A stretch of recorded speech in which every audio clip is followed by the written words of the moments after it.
अस्सलामुअलैकुम दोस्तों, उम्मीद करता हूँ आप सब खैरियत से होंगे और मैं भी ठीक हूँ अल्हम्दुलिल्लाह। मेरा नाम मोहम्मद जहांगीर है और मैं गुर्दों के मर्ज में अरसा 12 साल से मुब्तला हूँ और डायलिसिस करवा रहा हूँ। सबसे पहले आप इस चैनल को सब्सक्राइब करें और इस वीडियो को आखिर तक ज़रूर देखें ताकि इस चैनल से आपको होने वाले फ़वाइद का बर वक्त पता चल सके।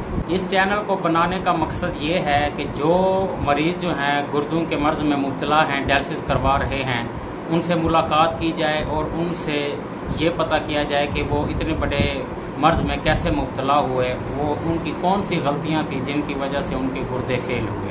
और जो दोस्त अहबाब ट्रांसप्लांट करवा चुके हैं इंशाल्लाह उनसे भी मुलाकात की जाएगी और उनसे पूछा जाएगा कि आप ट्रांसप्लांट करवाने के बाद कैसी ज़िंदगी गुजार रहे हैं। और वो जो दोस्त अहबाब जो ट्रांसप्लांट करवाना चाहते हैं उनके लिए भी आगाही होगी उस वीडियो में। वो दूसरे दोस्त बताएंगे उनको कि इसका क्या प्रोसीजर है ट्रांसप्लांट करवाने का, ताकि वो भी ट्रांसप्लांट करवा सकें। देखें दोस्तों, सेहत अल्लाह ताला की बहुत बड़ी नेमत है और ये इतनी बड़ी नेमत है कि हम इसका अंदाज़ा भी नहीं लगा सकते। अगर सेहत के बारे में पूछना है तो उन लोगों से पूछें जो किसी बड़ी बीमारी में मुब्तला हैं।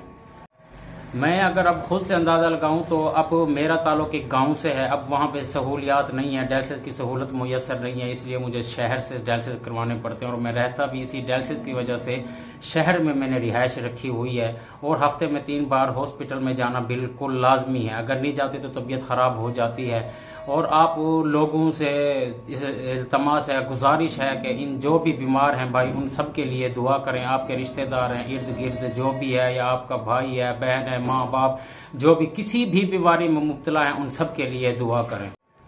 इंशाअल्लाह दोस्तों, कल हम एक और भाई से मुलाकात करने जाएंगे, वो भी तकरीबन अरसे 10 साल से डायलिसिस पर है। इंशाअल्लाह उससे मुलाकात करेंगे और उसकी जो लाइफ है वो कैसे गुजर रही है, जो उसकी ज़िंदगी है डायलिसिस पर कैसे गुजर रही है, वो भी आपको दिखाएंगे। और बराए मेहरबानी इस चैनल को ज़्यादा से ज़्यादा सब्सक्राइब करें, शेयर करें, लाइक करें और आप हमें ज़्यादा से ज़्यादा सपोर्ट करें। शुक्रिया।